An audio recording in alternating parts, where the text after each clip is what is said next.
आजच्या या बैठकीमध्ये पेटा या तथाकथित प्राणीमित्र संघटनेनं कशा पद्धतीनं बनाव करून या हत्ती हे सर्वच हत्ती हे वनताराकडे जावेत यासाठी प्रयत्न केलं ते आम्ही कागदोपत्रांनिशी या बैठकीमध्ये दाखवून दिलं। जर माधुरी हत्ती ही फिजिकली फिट आहे असे वेगवेगळे 8 रिपोर्ट असताना मग ती नेमकी 48 तास प्रवास केल्यानंतर तिथं पोहोचल्यावर अनफिट कशी झाली, तिला मल्टिपल फ्रॅक्चर कसं झालं, संधिवात कसा आला, या प्रश्नाचं उत्तर वनताराकडून शासनानं घ्यावं अशी मागणी केली। महाराष्ट्र शासनाचे गडचिरोलीतील हत्ती संगोपन केंद्रातले काही हत्ती वनतारामध्ये आहेत। ज्या पद्धतीनं माधुरी हत्ती ही अतिशय फिट आहे ती आता हळूहळू सुधारते अशा प्रकारचे व्हिज्युअल्स वनतारानं प्रकाशित केले। त्या पद्धतीनं आपल्या गडचिरोलीतील गेलेल्या हत्तींची अवस्था काय झाली याची चित्रफित वनतारा का प्रकाशित करत नाही। 2023 साली विट्याचा एक हत्ती वनतारामध्ये गेलेला आहे, त्या हत्तीचे व्हिज्युअल्स का येत नाहीत, त्याची बातमी का बाहेर येत नाही, असे अनेक प्रश्न आम्ही विचारले। एकूणच वनतारा आणि पेटा हे दोन्ही संशयाच्या भोवऱ्यात आहेत। खुद्द उपमुख्यमंत्री अजितदादा पवार यांनी सुद्धा सांगितलं की माझी माहिती अशी आहे की 3 ते 4 हत्ती वनतारामध्ये गेलेले आहेत पण ते आज हयात नाहीत। मग याचं कधीतरी याची माहिती घ्यावी लागेल। एकूणच काहीतरी खोटानाटा बनाव करून व्यवस्थेला विटीस धरून प्रशासनाला वाकवून न्याय व्यवस्थेची दिशाभूल करून अशा प्रकारचे महाराष्ट्रातले हे जे हत्ती नेले जात आहेत, केवळ महाराष्ट्रातले नाही सीमा भागातल्याही हत्तींच्या मागे ते लागलेले आहेत। त्यामुळे आमच्या धार्मिक परंपरा, आमच्या सांस्कृतिक परंपरा सगळ्या मोडीत काढायचा उद्योग चालू आहे। त्यामुळे शासन काय करणार आहे हा प्रश्न आम्ही विचारला। त्यावेळी मुख्यमंत्र्यांनी सांगितलं की या माधुरी हत्तीच्या निमित्तानं पुन्हा एकदा सुप्रीम कोर्टामध्ये रिव्ह्यू पिटिशन मठाच्या माध्यमातून करण्यात यावं आणि महाराष्ट्र सरकार त्याला इंटरव्हेन्शन त्याच्यामध्ये पार्टीवेल इंटरव्हेन्शन पिटिशन दाखल करेल आणि ही सर्वसामान्य जनतेची जी काही जनभावना आहे ती महाराष्ट्र शासनाच्या माध्यमातून सुद्धा आम्ही मांडू आणि कदाचित हे जे पाळीव हत्ती आहेत, कॅप्टिव्ह हत्ती आहेत, त्यांच्यासाठी उपचाराची त्यांना संवर्धनाची जबाबदारी राज्य सरकार घेईल। परंतु न्यायप्रविष्ट बाब आहे, आता न्यायालयाकडे पुन्हा मागून राज्य सरकार आणि मठ या निमित्तानं लढून आधीच्या हत्तीचं काय झालं याची चौकशी आपण कोर्टामध्ये करू अशा पद्धतीनं मुख्यमंत्र्यांनी सांगितलेलं आहे।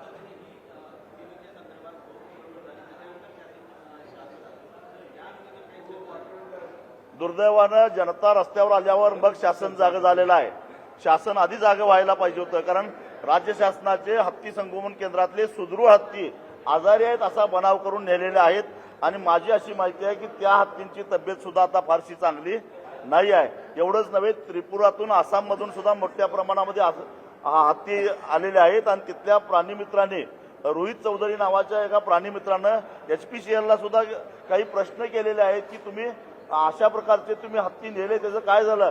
जवळजवळ 3000 किलोमीटरचा प्रवास करून हे हत्ती अगदी नॉर्थ ईस्ट म्हणजे हिमालयाच्या कुशीतून जामनगर सारख्या वाळवंटी प्रदेशामध्ये कसं काय नेऊ शकता आणि त्यावेळी HPC त्याला कशी काय परवानगी देते असे प्रश्न उपस्थित केले आहेत। पण त्या चौधरींच्या प्रश्नाला सुद्धा HPCनं कधीही उत्तर दिलं नाही। HPC हीच मुळात बोगस कमिटी आहे निवृत्त न्यायाधीशाच्या अध्यक्षतेखालची आणि हे सगळे उद्योग करतायत असं आमचं स्पष्ट मत आहे। या निमित्तानं ही सगळी चर्चा झाली पाहिजे। एक तर 5 महिन्याची गरोदर असणारी हत्तींसुद्धा 3000 किलोमीटर प्रवास करून आणण्यात आलेला आहे। म्हणजे खऱ्या अर्थानं प्राण्यांचा छळ हे पेटा करतंय, प्राण्यांचा छळ हे वनतारा करतंय आणि पाळीव हत्ती ज्यांनी श्रद्धेने पाळतात, हत्तीला देव मानतात लोक, त्यांच्यावर विनाकारण आळ घेतला जातो असं आमचं मत आहे।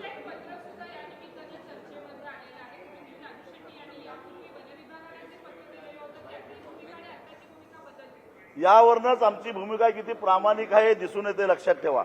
बरं झालं तुम्ही हा प्रश्न विचारला, कारण 2018 साली ज्यावेळी मी ते पत्र लिहिलेलं होतं वन खात्याला, त्यावेळी या माधुरी हत्तीची देखभाल करणारा जो माहूत होता त्याला हृदयविकाराचा धक्का बसल्यामुळं त्याला डॉक्टरने आता कामावर यायला मनाई केलेली होती. आणि अशा परिस्थितीमध्ये तज्ज्ञ माणसाच्या देखरेखीशिवाय हत्ती बाळगणं हे हत्तीच्या आरोग्याच्या दृष्टीनं घातक आहे. आणि हा हत्ती गर्दीमध्ये असतो, लोकांच्या आरोग्याचा सुरक्षतेचा प्रश्न आहे. आणि म्हणून आम्ही पत्र वन खात्याला असं लिहिलेलं होतं की आम्हाला दुसरा माऊत मिळेपर्यंत तात्पुरत्या स्वरूपामध्ये गडचिरोलीमध्ये आमचा हत्ती ठेवा, आमच्या खर्चानं तिथं हत्ती सोडतो आणि आम्हाला माऊत मिळाल्यानंतर आमच्या खर्चानं घेऊन जातो, असं ते पत्र होतं.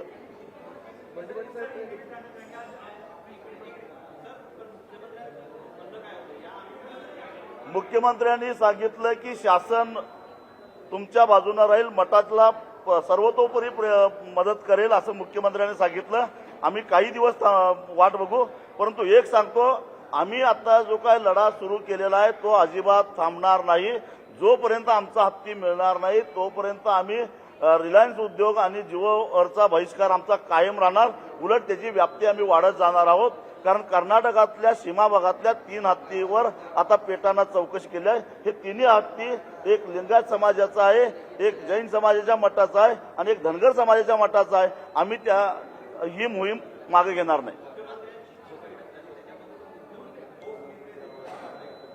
मुख्यमंत्र्यांनी न्यायप्रविष्ट बाब आहे म्हणून हात वर केला, परंतु रिव्ह्यू पिटिशनमध्ये सरकार तुमच्या बाजूने राहील असं सांगितलं.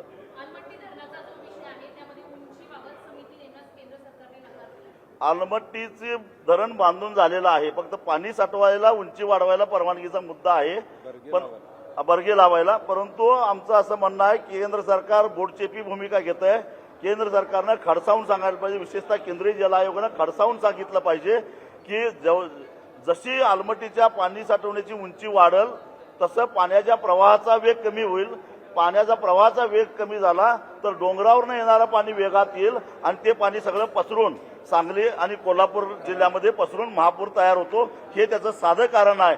आणि त्यामुळं खेळ यांचा होतो, पण जीव सांगली कोल्हापूर जिल्ह्याचा जातो.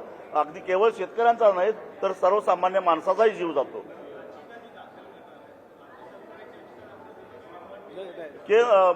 नांदणी मठ जी याचिका दाखल करणार आहे, पुनर्विचार याचिका दाखल करणार आहे, त्याच्यामध्ये राज्य सरकार सहभागी घेणार आहे.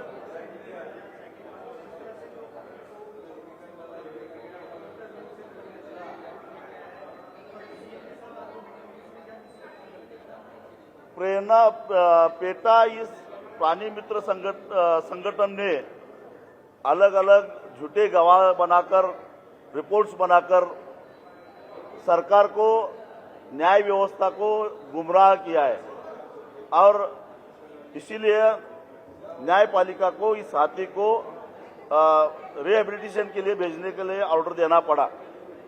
शक इस बात की है कि हमारे सरकार के अनेक रिहेबिलिटेशन सेंटर है, गढ़चिरौली में है, कर्नाटक सरकार के है, केरल के है, लेकिन बार बार एचपीसी और पेटा मांग करते रहे कि इसको सभी हाथी को वनतारा में भेजना चाहिए. यही शेक का हमारा सबसे बड़ा शेक है, क्योंकि ये सब गवाह प्लांट कर रहे हैं और हाथी को चुरा रहे हैं. हमारी जो धार्मिक परंपरा है, हमारी जो संस्कृति है वो तोड़ने की कोशिश कर रहे हैं. लेकिन हम चुप बैठेंगे नहीं.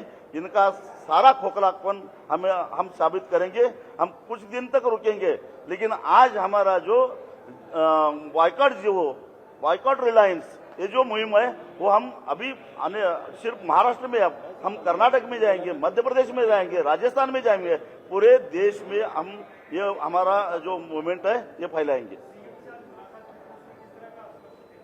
सीएम ने कहा कि सुप्रीम कोर्ट का निर्णय है, अब रिव्यू पिटीशन करना पड़ेगा और रिव्यू पिटीशन करने के बाद राज्य सरकार भी अपनी पूरी टीम के साथ इस रिव्यू पिटीशन में साथ देगी. आता isakal.com आहे देशातील नंबर 1 ची मराठी न्यूज वेबसाईट. प्रत्येक अपडेटसाठी isakal.com ला नक्की भेट द्या.